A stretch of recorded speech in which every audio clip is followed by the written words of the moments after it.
Meeting call to order. Mr. Albro. Ms. Calderon. Here. Mr. Costa. Present. Ms. Coffinger. Mr. Lombardi. Here. Mr. Lino. Here. Ms. Moore. Here. Vice President Dunn. Here. President Gomez. Here. Please stand for the Pledge of Allegiance. United States of America, and to the republic for which it stands, one nation, under God, indivisible, with liberty and justice for all. Board statements. In accordance with the provisions of the New Jersey Open Public Meetings Law, the New Milford Board of Education has caused notice of this meeting to be published by having the date, time, and place thereof posted in the Borough Hall in the New Milford Public Library. Notices have been sent to the record and the Twin Borough News.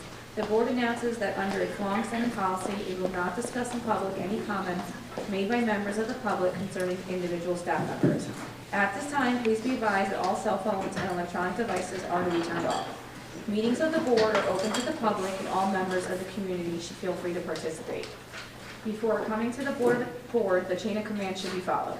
There are two portions of the meeting reserved for comments from the public. The first at the beginning of the meeting for agenda items only, and the second at the end of the meeting for other items. Issues raised by the public may or may not be responded to by the board, but all comments will be considered. The board requests that all members of the public be mindful of the rights of other individuals when speaking. Due to confidentiality and legal rights afforded by the state of New Jersey, members of the public are asked to not speak negatively or in derogatory manner about any employee of the board or any student. Recommended action. Committee of the Whole. I seek a motion to approve the minutes for October 8th, October 15th, and October 21st. I need a second. Stephanie, all in favor? Opposed? Okay. We are going to start off with a presentation from the scene of the 2025 New Milford High School Fall Drama Comedy. The internet is distracted. Oh, look, a kitten.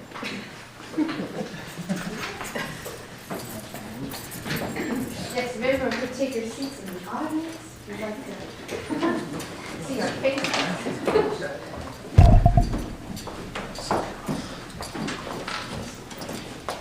A little moment of entertainment for you.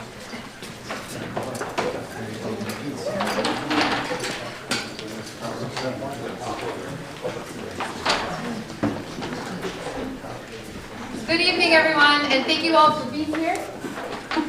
My name is Ms. Corzilius. I am the music teacher and the one of the fall play directors here. So our show is The Internet is Distract, Oh Look a Kitten. It's a show about this girl named Micah who's trying to finish her essay on The Great Gatsby, and she keeps getting distracted by the internet. It's really unique because this show, as you can see from all the lovely faces behind you, a lot of our internet websites and social medias are being represented, and they have lines and they interact with our character. So I will be playing the role of Micah tonight, who is our troubling student, and we are starting with our streaming sites scene. So I just really need to get to Amazon, please. Hello, and welcome to Amazon, where we have everything, and it's always on sale, all the time. And if you ever think something's overpriced, well, then we'll pressure the manufacturer to bankruptcy, because we love you, and we love you buying. So will you buy something? Please? Please?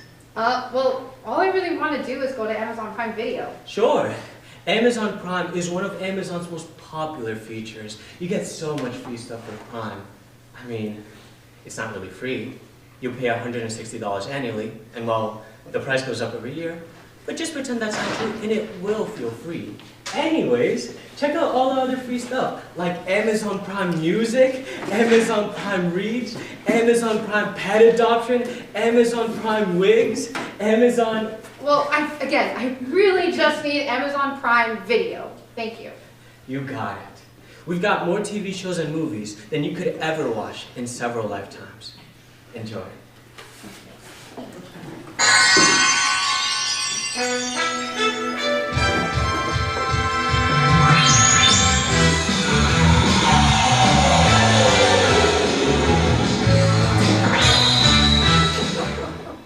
Hello, and welcome to Amazon Prime. Please enjoy a wide selection of TV shows and movies, a few of which you may find interesting, like Has Been Hotel, and the rest, they're kind of just there. Well, great. I'm looking for the... Perhaps you'd be interested in The Middle? Several seasons are now streaming on Prime. No, I don't even know what that is. It's a TV show starring, Attica Shaffer. Who? Is that an actor? It is! Would you like to see other TV shows and movies starring Attica Shaffer? Sure. Wait, no. I just said I don't know who that is. Why would I click that? Because you have no impulse control. Movies and TV shows starring Attica Shaffer include Hancock, Ice Age, Steven Universe, Dawn of the Dinosaurs. No, what I need is The Great Gatsby. Sure, movies and TV shows like The Great Gatsby include The Greatest Showman on Earth, The Wolf of Wall Street, Downton Abbey. No, I don't want something like The Great Gatsby. I want The Great Gatsby. I'm sorry. It doesn't appear as if The Great Gatsby is on our list of titles, but we do have The Last Tycoon, a very, very boring TV series based on an unfinished novel by F. Scott Fitzgerald. And... Hello!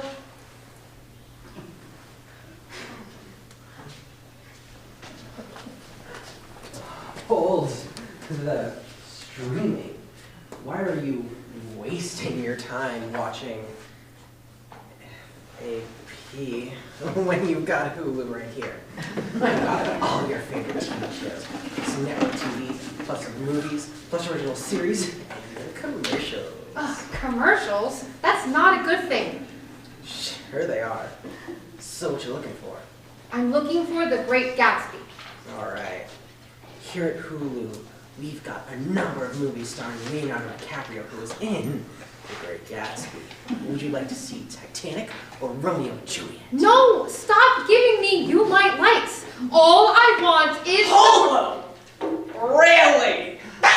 You're watching Hulu, which is comprised of largely lame-o network TV with commercials. Come on, buddy! You know you want HBO. I'm the original prestige channel. I've got countless hours of groundbreaking, important television, plus blockbuster movies, plus documentaries. Okay, so do you have The Great Gatsby? Yeah. No, look, we used to have it, but then the license ran out, so now we don't. But you know what we do have? The greatest show in the world, Game of Thrones, GOT, baby! It's got countless hours of violence and dragons and a lot of really long scenes where characters just talk. Come watch 70 hours of Game of Thrones. It's got swords and weeds and dragons. We have oh so many dragons. We've got the universe. We've got everything.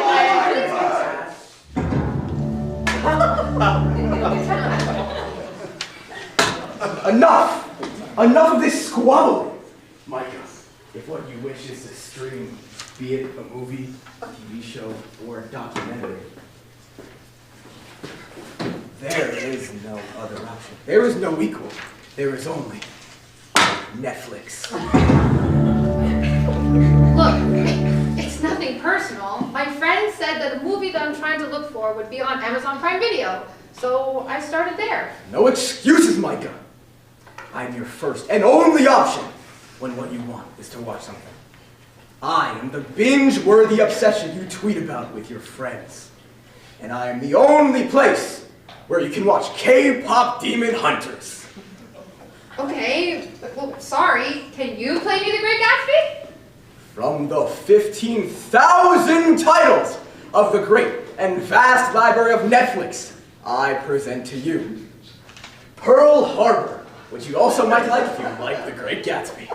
That is not The Great Gatsby!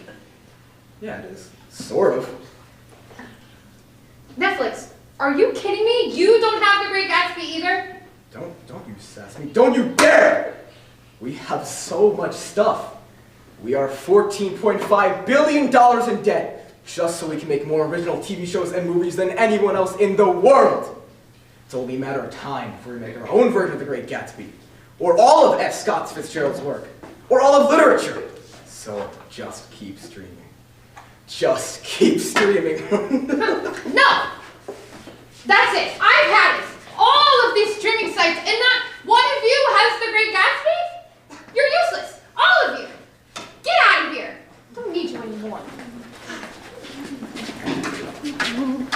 If this seems like a really fun thing for you to come see, then please come on down this Thursday, Friday, and Saturday night at 7 o'clock in the James Africano Auditorium to meet the Incidentals of the Strike. Oh, look at Kitchen. Cass, what do you have to say to everyone? Buy your tickets, watch our show. Buy your tickets, watch our show. Become hypnotized by the internet. Come watch our show. Buy your tickets, watch our show. Buy your tickets, watch our show. Buy your tickets, watch our show. Thank you all so much and have a fabulous rest of your meeting.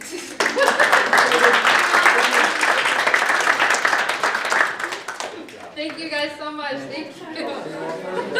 It seems to be a really tradition. I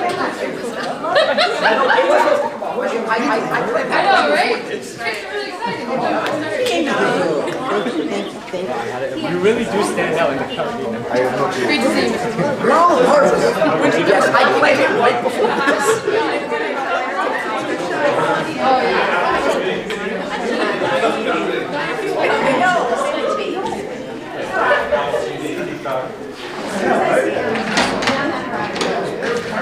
Thank you all. Have a great night.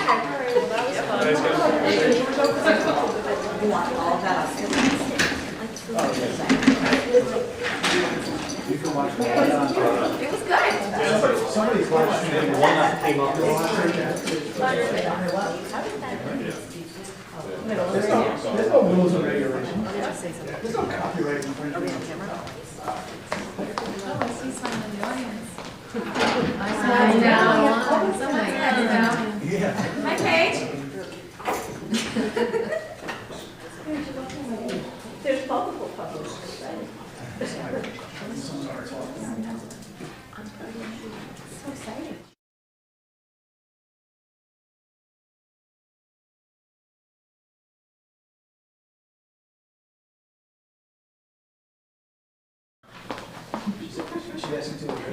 Are we good? Dan?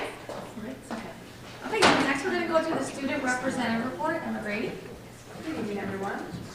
So it's very chilly out, which means fall sports have come to an end and the winter athletic season has begun. But to conclude the successful season, boys soccer ended with a bang as the varsity team gained the NJIC Division Championship title. Additionally, Coach Carizzi was awarded the NJIC American Coach of the Year, so congratulations to them. Last week, NMHS hosted its annual open house. Various sports clubs and groups presented their role in the high school and advertised why incoming students should join.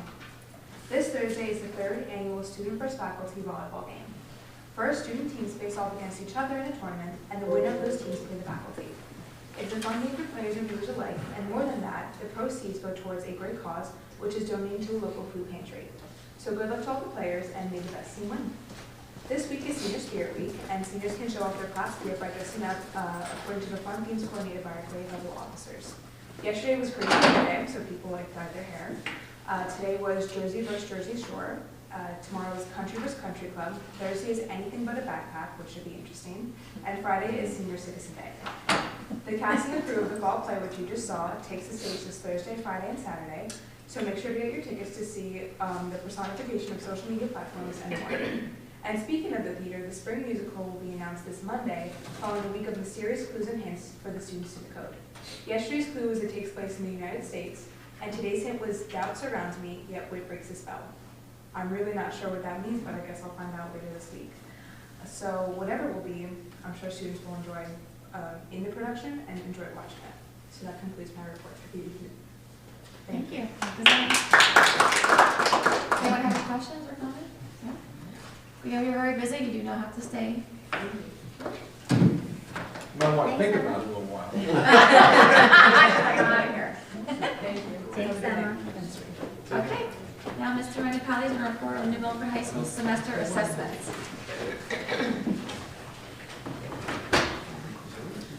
So, Dan, which one is that document? It's up there. You just got to open up Chrome. I think there's two. Oh, there it is.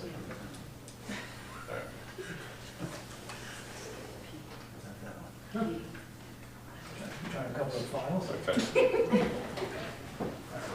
So I'm trying to figure out the best way. The camera's there? Yeah. Okay, so you guys are here. Okay. So good evening, everyone. It's a pleasure to be here. I'm glad my students share some great news. One thing just to bring up about the open house, we had over 90 families represented at the event, so it was very nice. One of the things, obviously, we're going to always look to improve. One of the things we want to do is change the amount of timing. So, because we had a lot of offerings, and one of the things that feedback that we got, that they wanted to see more, but they were limited by some of their options. So we'll shorten it and also change the format so we'll be able to provide more opportunities for our parents and families to see. But it was a nice event. The whole bottom of the auditorium was full. Mr. Glasso spoke to the parents as well, and it was just a really nice experience. So for our parents that were there, thank you for coming. And then we get to the nitty gritty. So when we're talking about Milford High School, one of the things we always strive to improve, and some of the feedback that we've been getting over the years has been around semester assessments. And the reason why we call them semester assessments as opposed to midterms and finals is because we're looking at really it being a semester assessment. That makes sense. So,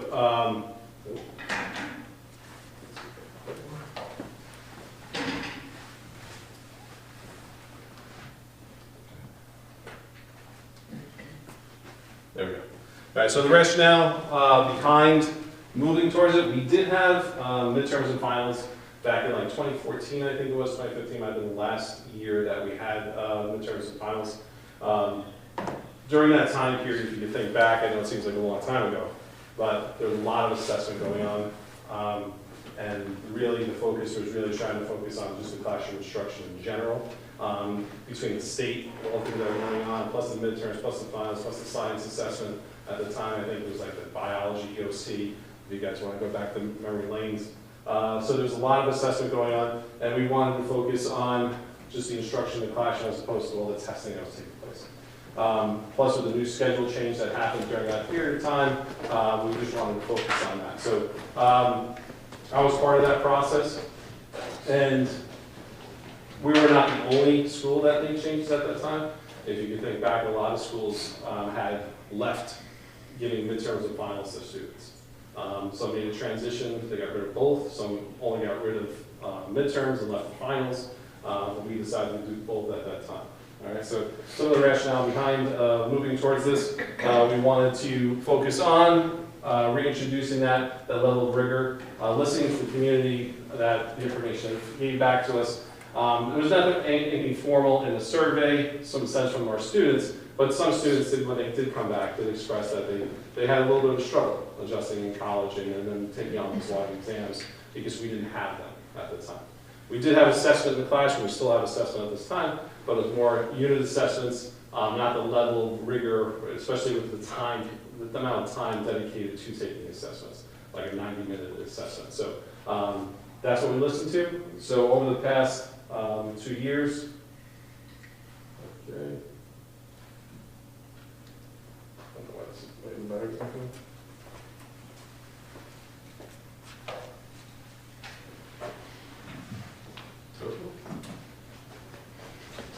I think I'm getting closer to it. Okay. All right, so I'm just staying here because otherwise it's not going to work. Okay. So over the past 2 years, one of the things we did as a district and also as a focus at the high school, we focused on the tested areas strictly right at the beginning, between math and English. And one of the things we built in is starting from the beginning, right? So we want to focus on the classroom. So we focus on common assessments within the classroom themselves, right? So between math and English, the tested areas, we focused on them, aligning that with the standards, right? Making sure the pacing, that the curriculum was all focused and everything was going on. So if you took Algebra 1 in one classroom, and you took other students in another classroom, that they're on the same pacing, that they're getting the same assessments. That was not the case in the past, right? So over the past few years, we have been doing that in the classroom, and it has shown dividends, as you can see, especially within the growth within our math scores with regards to the state. So we did that piece first, and in order to do that work, we were very fortunate enough through our assistant superintendent and the district to be able to get funding for consultants to come in and work with us, right? So we had Elevate educators These are former either administrators or teachers in the content area come in and work with our departments. Right? And those are the individuals that help work with our teachers to help develop those common assessments. Right? And also not just common assessments, what do you do with the data afterwards? Right? So we worked with those consultants for those areas. We also brought in Ms. Rodriguez from Los Logamos, and worked with our world language teachers as well. And she helped provide that specialized area of instruction, which we're very fortunate. And over the past few years, connected to the district goals, we always focused on our building goals. And the building goals was to develop those common assessments, right? And then in preparation for now, right? So those common assessments, those unit assessments all building up, and then feeding into the semester exams. So that was part of our piece. So district goal, building goal, teachers' professional development plans, right? So that's how that stage works, and that feeds right into the instruction piece.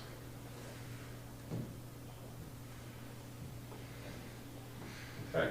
One of the professionals that we're working with is Ms. Oates. She's been integral as far as giving us a real strong foundation. Her experience in education has been really helpful. I think it was Conquer Math as well. So we've been using Conquer Math for a number of years, and our connection there. Mr. Glasser, our superintendent, has a history with her as far as in his work too at Midland Park. Ms. O'Doxson as well. So she's been a professional that is well respected throughout the state of New Jersey, and she's been doing this work for a long time. So we brought her in to help us, especially with regards to Title I funding, all right, using Title I funding to help support the improvements that we need to make. This year we're a target assist school. In prior years we were whole school funding, but this year we're target assist to focus on the areas, and one of those areas is our math instruction. So she's been a great partner for us, and she helped provide a PD session for us, a half-day PD session on assessment design. Because one of the things I always had an issue with is, you know, you can give midterms and finals, but how is the assessment created, right? What's the purpose of the assessment? Is it aligned, right? Does it have the level of rigor that we're looking for? And then at the end of the day, what are we going to do with the results from the assessment in the first place? Do you just give it because you want, hey, get ready to take an exam, right? You give it because are they learning what we planned out, right? Is my curriculum aligned, right? Is it the standards being the expectation in that assessment there, right? Is it precise, right? Are we just giving an assessment? You go in this classroom for that Spanish 1 exam, is that what it is? Is everyone giving the same one? And then one thing we don't think about too, when we talk about assessment, is bias, right? I worked in a predominantly Hispanic neighborhood when I first started education, and I remember giving a quiz out, and I told the kid, oh, you know, I'll go to the back porch and work on that assignment. It's like, what's a porch? I live in the city, I don't have a porch. Right? So just a simple thing. So there's a lot of bias that goes into that. We don't realize it when we're creating assessments. So we have to evaluate that. We have to norm our scoring. That's another thing too. Right? So when we assess students, you go from one teacher to the other teacher. What is a 3? What is a 4? What does that rubric look like? Is the rubric proper? Is it aligned? So these are different things that she helped us work with our teachers on. And then they took that instruction and brought it into the evaluation of the common assessment they're giving. And they're also, she's given that instruction to help us develop those semester exams properly. Okay? All right. These are just some aspects of moving into the semester assessments. You know, always refining, collaborating with our teachers. Like this has been developed. The assessments were handed to the teachers. The teachers created assessments, and the professional consultants that we work with help guide them in creating valid assessments. So the collaboration has been a huge part. Classroom preparation, and this is something that we're working on now because this is a return to the semester assessments. So what are we doing in the classroom to help prepare for the exam itself?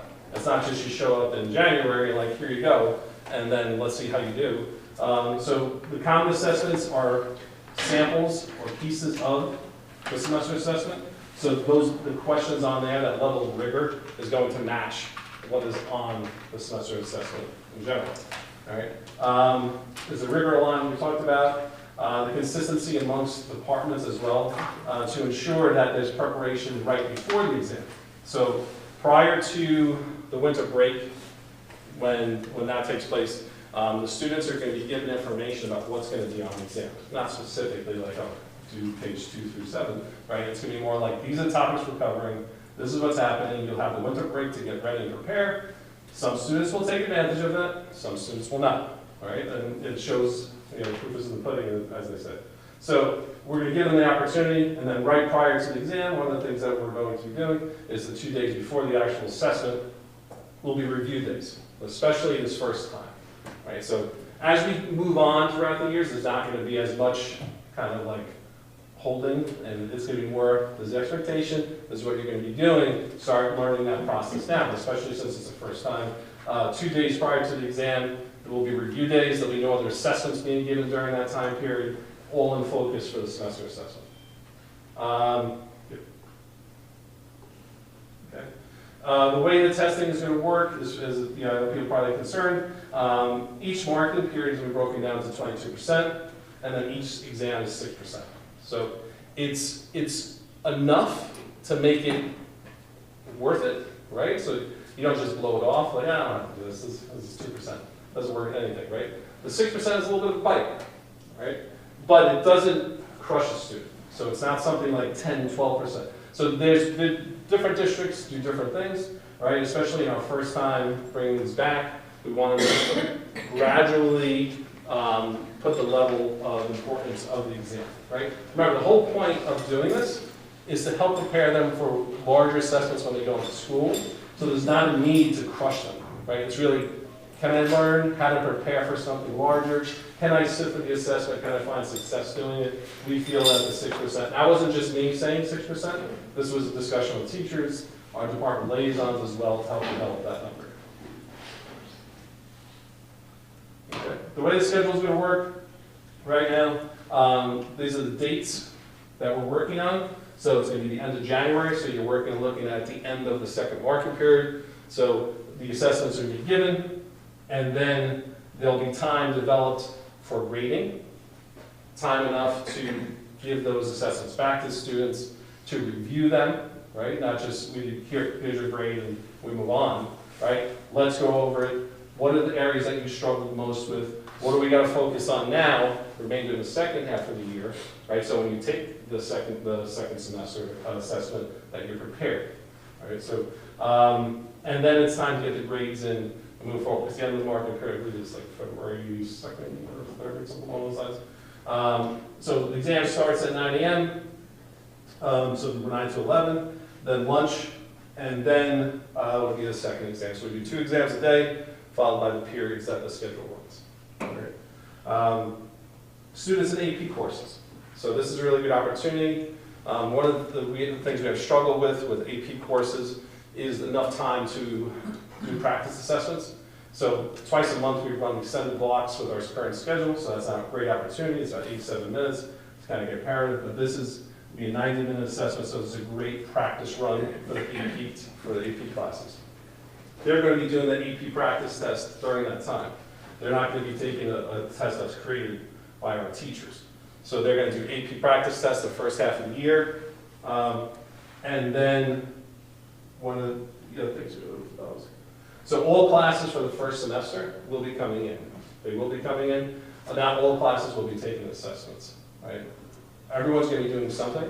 So for example, like our PE classes or some of the related arts courses, they're going to be working on projects or activities during that 2-hour block of time, right? We're not going to have them do gold assessment, or something on PE instruction. So that's one of the things we're going to do for that.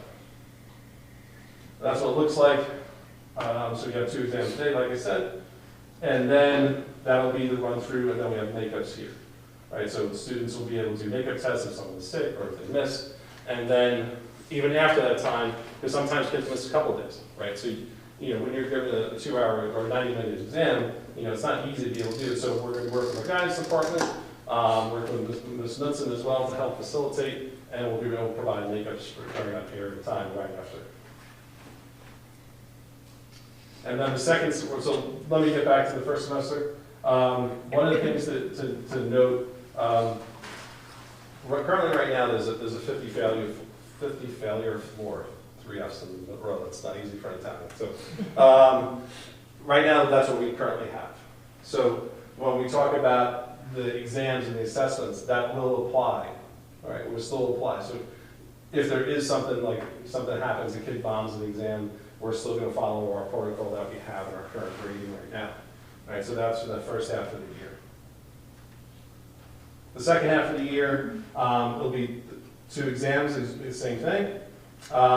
There's classes that do not have actual physical exams, the kids will not come in during those periods. Only students that are testing and the makers will take place in the afternoon. Students that sit for the AP exam, students that sit and take the AP exam will not have to come in for the second semester assessment. So that's the encouragement to do that. Hey, you're doing your best, you're taking an AP. They're getting that AP experience. Those kids in the AP class are already doing that work. They don't need to have to go through that process. But we will not be providing opportunities. This is this exam for the second half of the year. All right, students are required to be present to have the exam. Students are required to take a 90-minute exam, and then we'll use this area for in between if kids want to study, if they want to come in early, they don't have an exam, they want to come in, the space will be here for them. All right, this is what we talked about AP before.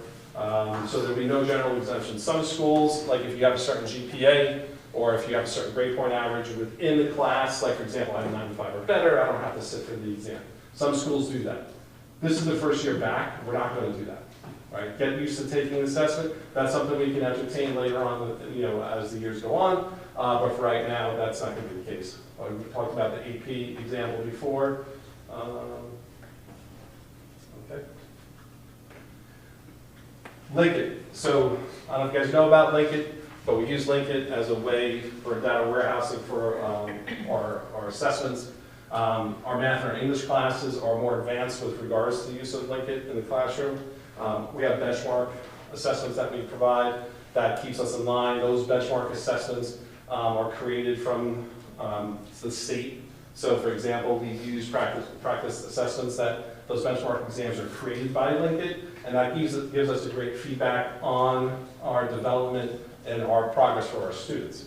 So math and English classes will be using the Linkit platform to be able to use as a warehouse, a data warehouse for our students as well. So it's another data point to look at, and then we can focus on areas that need to be addressed. So we'll be utilizing Linkit for that. What else? Another reason for that, using Linkit, all the assessments online now, it's on a computer, right? So we'll be using Linkit so they get used to taking the assessment on a computer. But because it's an in-house assessment, the math classes will also have a paper copy right next to them. So they can do the work on the computer, they can do the work on paper, they can put the answers into the Linkit platform so we have it, so you have the best of both worlds. That also helps us with our students with special needs, making accommodations, modifications to assessments. We can have that in the paper copy that they get. Right? So it's a way to do that, a nice way to be able to have that set up. Once again, this helps us prepare for NJSLA, NJGPA. Everything that's taking place will be integrated for that.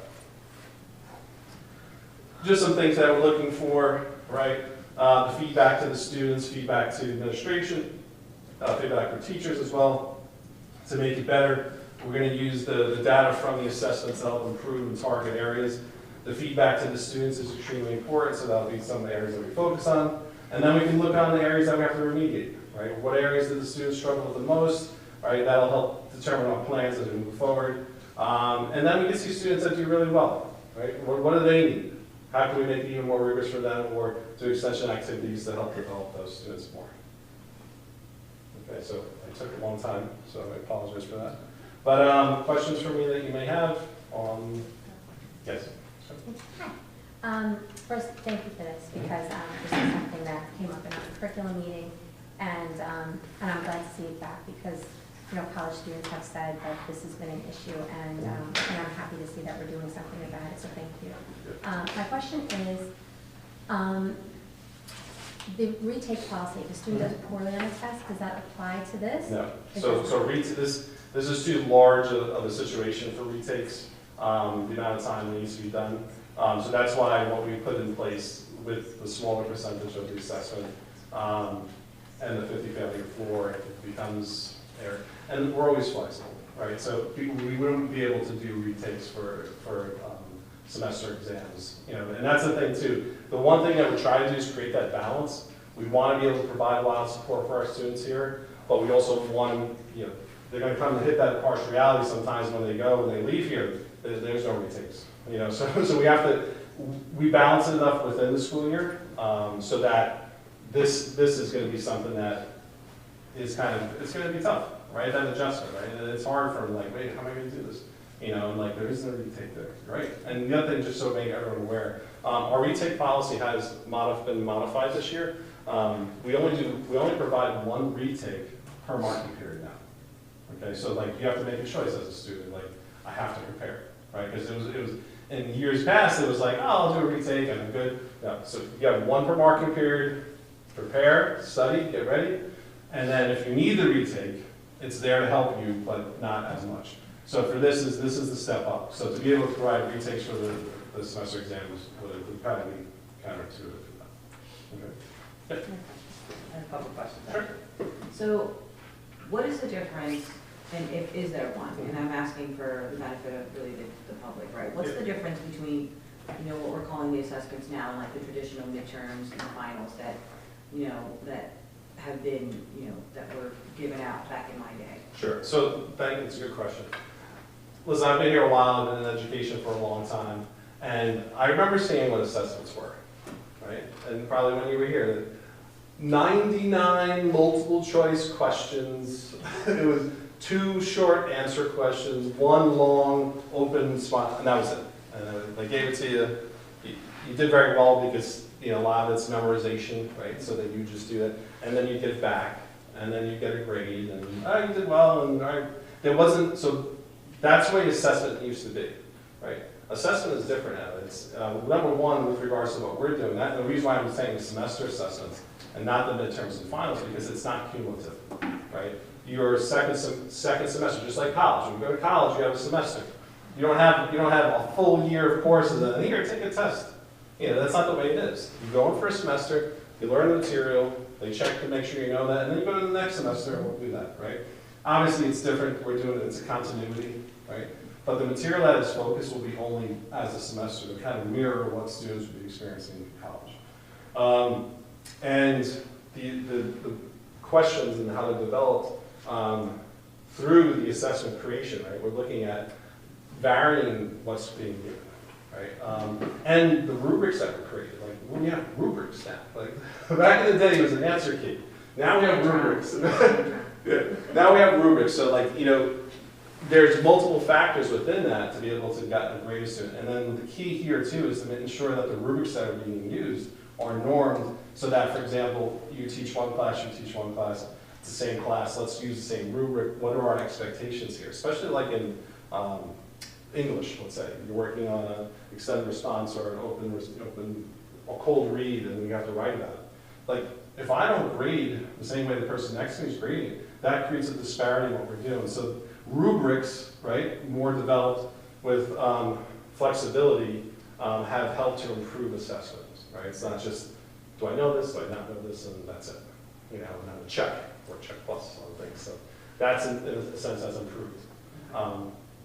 Education makes up a lot of words that I don't. Yeah. The rubrics. Basically, rubric is basically like a checklist that they're hitting certain things, right? So, for example, within a rubric, you can score from, let's say, you know, maybe that assignment, a portion of the assignment is worth 20 points, right? So, if you hit all the markers within those areas, which are several areas, then you get the full 20, or maybe you get 18, or maybe it's a partial thing. But it's not just the teacher going, 10 points. But that's not the case. Like, you have to hit, right, those parameters to be able to do it. Because that's how we're being assessed, right? So from the NJGPA on to NJSLA as well.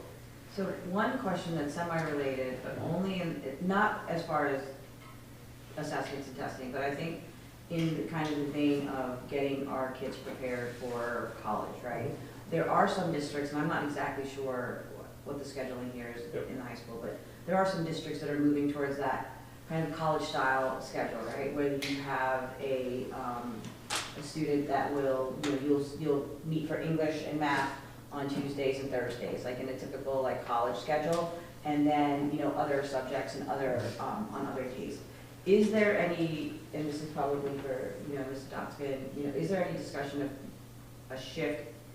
I don't want to say a shift, but like any discussion of that type of scheduling possibility?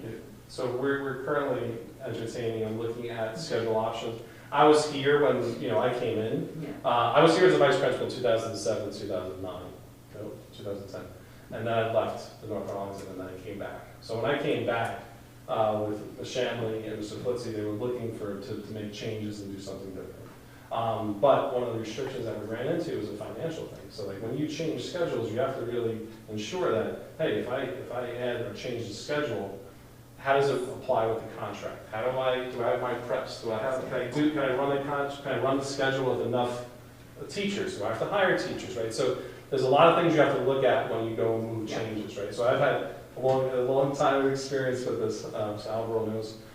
So when you make those changes, you have to make sure you're prepared. That's right. So we try to do the best we can with the current schedule we have to give those extended blocks and twice a month, right? You don't have all your classes, you have an odd day, even day, to kind of get that feel. But there's a rotating drop. We really would like to move to an 8-period day to be able to provide more course offerings for kids, right? But you have to be concerned. And if I have an 8-period day, that's 8 classes, right? That's a lot on a kid, right? So when you have a rotating drop with 8 periods, but you only run 6 each day, then that breaks it up and that gives you that kind of feel. My son has that experience in his school. It's a good option, but you got to make sure all the parameters work. There's a lot that goes into it. We're looking into it. Teachers are visiting other schools, as some went out today, some will be going out on Friday. So department liaisons are going and getting that experience. They're sharing it with us, and then we're speaking with Mr. Doxton and Mr. Glasso to kind of, to go through that. What can we do, right, to be able to offer that experience? Interesting. I think they all want the no classes before 9 o'clock experience. Well, hey, yeah, that's a nice one too. I like that. No Thursday classes. Yep. Mr. Trent, I'm a district that just dropped our midterm for the first time in 30 years. And so I have a couple of questions. Sure. One, you mentioned four days of assessments Right. and 2 days of preparation for assessments. Right. That's 6 days. How does that impact the length of the marking period? Does the marking period close earlier? No, so we're working within the timelines of the marking periods that have been established for the school year. But there'll be no other marking period assessments given in those 6 days? Correct. Yeah. Well, it's not a concern, but it's a question. So if I understand correctly, the schedule, 1, 5, 2, whatever. So my period 1 is not math, language arts, social studies, science, or world language. I'm going to be in my first period class for 2 hours? Yeah, so all the other subject areas will be working on project-related activities, assignments. So this is a great opportunity to do presentations. It's, you can have that opportunity. They're going to be prepping that too. They're not like off the hook, or they're not just hanging out. So those classes will be doing activities aligned with what they're, what they got to cover for within standards. So it's more of a presentation involved, more of an activity involved during that period of time. Any thought to, rather than numerical periods, content areas? Yeah. The one thing we did entertain that, one of the concerns with doing that, I think that is the way it used to be done here, like all Spanish. You have Spanish, everyone goes and teach Spanish. The one thing that I've seen in the past that I don't feel is as effective is who's giving the assessment, right? Because when you do that, you're working large scale settings. We have, let's say we have 3 Spanish teachers, right? Those 3 Spanish teachers can't provide that assessment to all the Spanish students on that day. But you have 50 other teachers. You do, but they're not Spanish teachers. So especially for the first time, we could definitely entertain it for the future, but especially for the first time going back into this kind of environment, I want the teacher that provide the instruction in the room be able to address it, because then I'll have Mr. Kelly, who's an awesome PE teacher. I don't think he speaks much Spanish, right?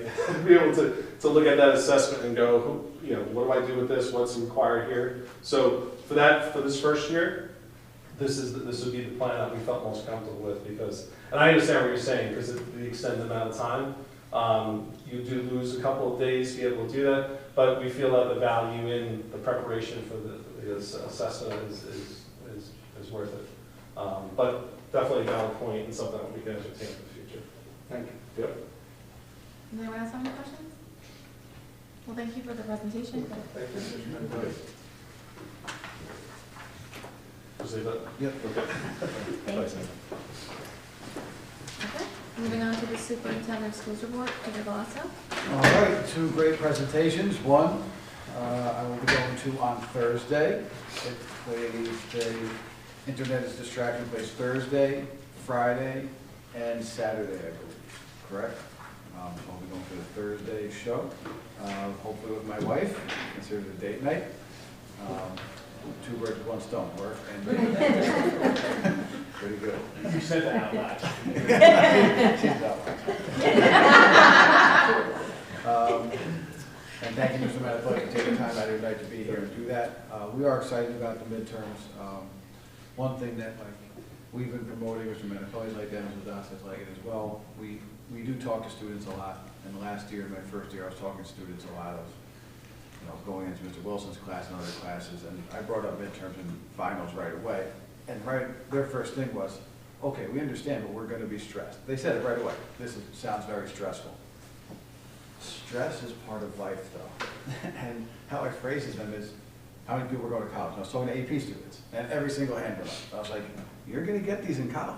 So you'd rather be stressed in high school and learn how to deal with that stress than be paying $75,000, $80,000 a year and be stressed and not know how to handle it. And so I think it hit home with them, and this is part of it too. Like, it's not just about the assessment, it's about getting them prepared for the rigors of life that are post-high school that will help them. And so we don't want to avoid stress. And I tell parents that all the time, but we're not trying to avoid stress, we're trying to have kids learn to cope with it. So it's a good plan, and I appreciate your time. All right. Couple district updates. I'm going to abbreviate it a little bit because of all the presentations, and our board reporter does very well with the updates, especially at the high school. So, but Gibbs had a new playground ribbon cutting late November. No, not late November, late October. Great day. The mayor was there. 4th and 5th grade was there. When we cut the ribbon, it was like a mayhem, and all the kids were involved. It has accommodations for kids with disabilities. It can handle a lot of kids. The mayor was up on the top taking pictures, actually climbing the equipment. He was very involved. He was very happy, so the mayor's happy. I'm happy. The kids are happy. It was a great time. I thank the PTO for making this happen and raising all that money. It was like an $80,000 adventure. So it took years for them to make that happen. And one thing that I like, there's now barriers for the wood chips, so the wood chips aren't all over the place. That's very important to me. So that was a nice day. November 4th elections, the students once again worked the polling stations, which is now going to be annual, and great feedback, so I thank them for doing it, and they get paid. We have the Tri-M and Art Honor Society inductions. If you've never been to a Tri-M and Art Honor Society induction, it's like no other induction because they actually perform and show their pieces of work. So when the kids are inducted, they actually get on stage and they play the violin or play the saxophone or sing. Very, very talented kids. It's almost like their initiation to get in there. And if they do artwork, they display their artwork on the big PowerPoint, on the big screen so you can see it. So you really get to see how talented the kids are. It's a great night.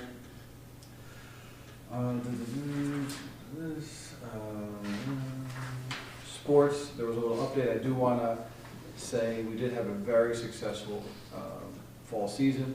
There were 38 all-league kids, either first, third, or honorable mention, so that's great. We also had 2 kids all-county.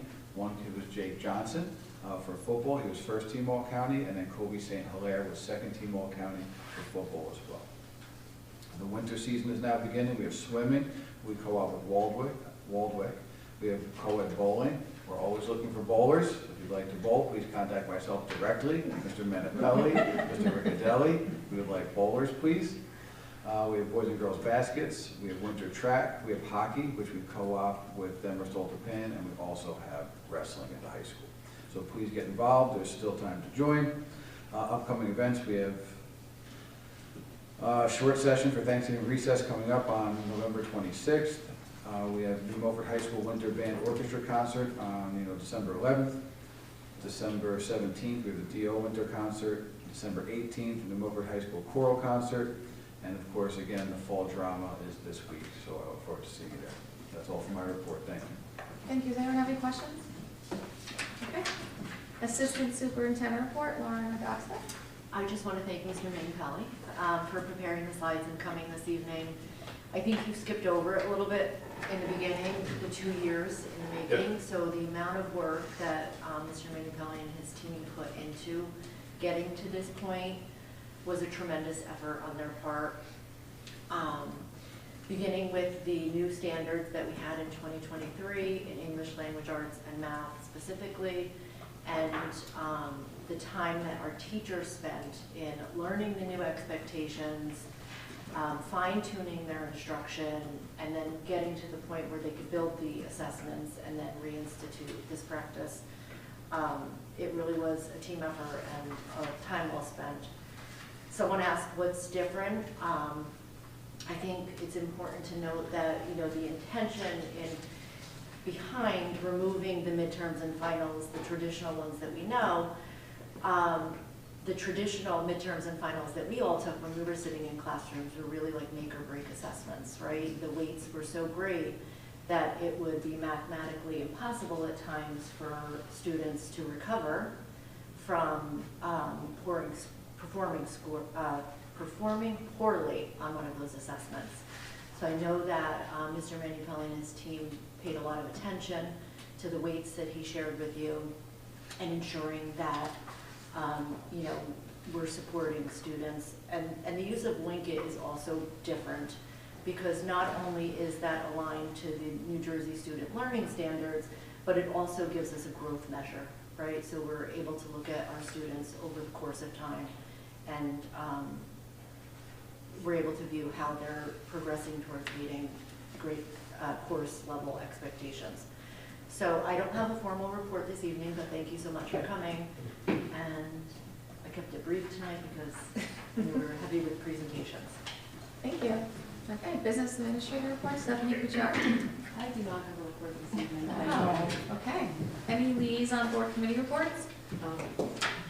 Well, I shared out with the rest of the board, we had an athletic committee meeting Monday, and I wanted to get those notes out to you so you had, if anybody had any questions. I really don't have a lot to say because Mr. Galasso stole my thunder with all of his updates.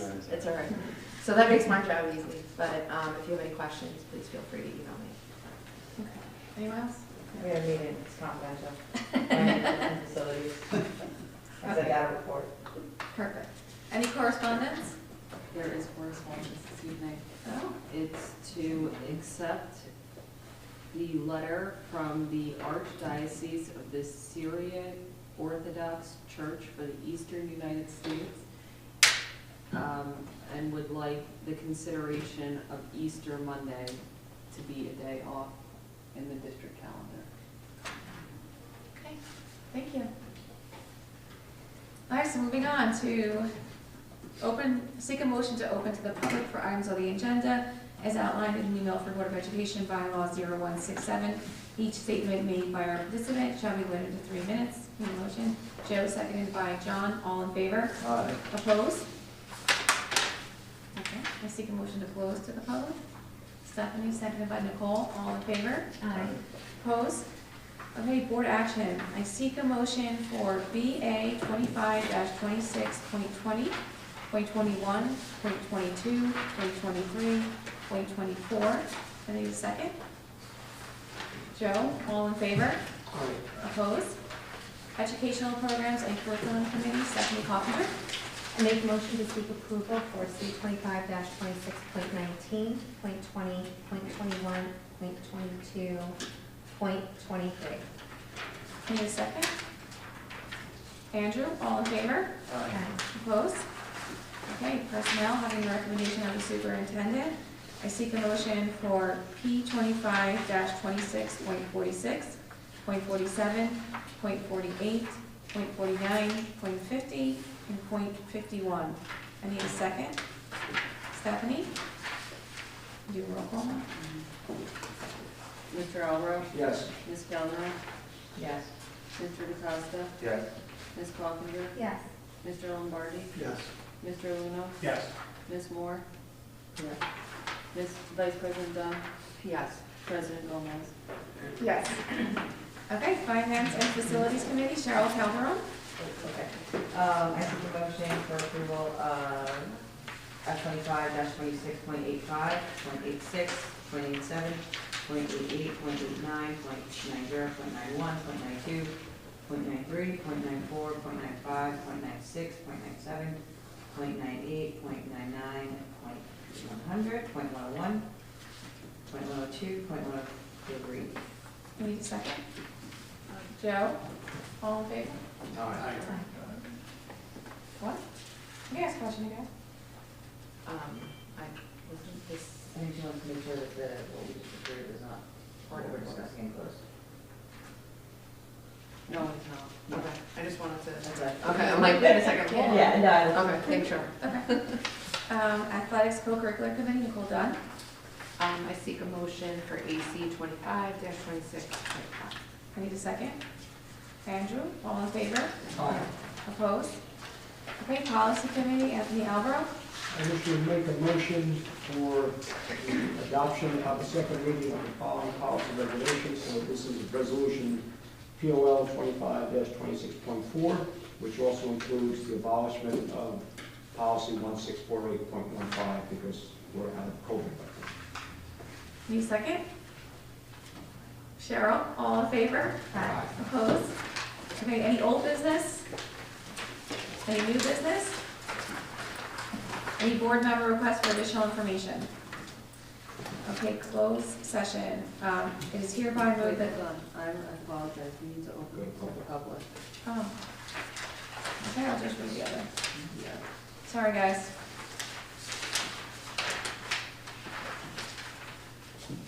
Okay, I seek a motion open to the public as outlined in Milford Board of Education bylaws 0167. Each statement made by a participant shall be limited to 3 minutes. Tony, seconded by John. All in favor? Aye. Opposed? Any comments from the public? Sure? Okay, I seek a motion to close the public. John, seconded by Stephanie. All in favor? Aye. Opposed? Okay. For closed session, it is hereby moved that the Board of Education adjourn into executive session in accordance with the provisions of Section 8 of the Open Public Meetings Act, Chapter 231 PL, for the purpose of discussion and consideration of matters pertaining to the following subject: personnel and legal. The minutes of the executive session will be made available to the public when the need for confidentiality no longer exists. I seek a motion to go into closed. Joe, seconded by Nicole. All in favor? Aye. Opposed? Okay. Thank you. We may be taking action when we come back.